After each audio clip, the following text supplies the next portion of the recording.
Lõikame täna lehtseid põõsaid, vaatame, millised on talvekahjustused ja pühendame ennast siis täna põõsaste lõikamisele. Võtame ette nipponienela, mis on siin kasvanud juba 7 aastat, et temal oleks aeg teha sellist noorenduskuuri ja vaatame, kuidas siis selle nipponienelast jagu saada, et ta ilusti õitseks ja kaunistaks meie aeda veel pikka aega.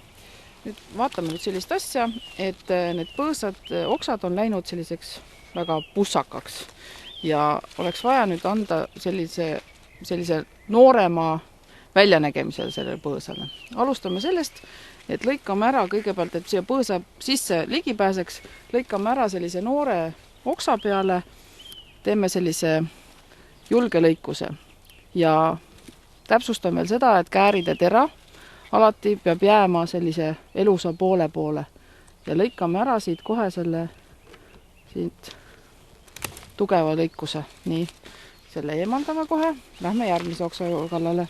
Teeme siit samasuguse sellise noorendava lõikuse.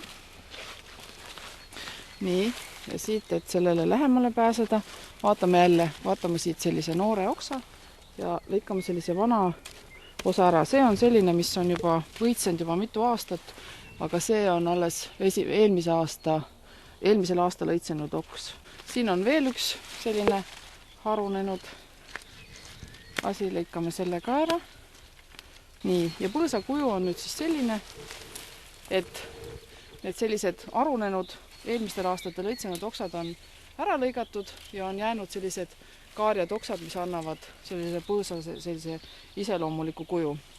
Ja põõsas on nagu seest tühjaks jäänud. Siia pääseb päike sisse, soodustab uute võrsate kasvu ja annab võimaluse kõikidel nendel okstel, mis eelmine aasta on kasvanud, sel aastal ilusti õitseda.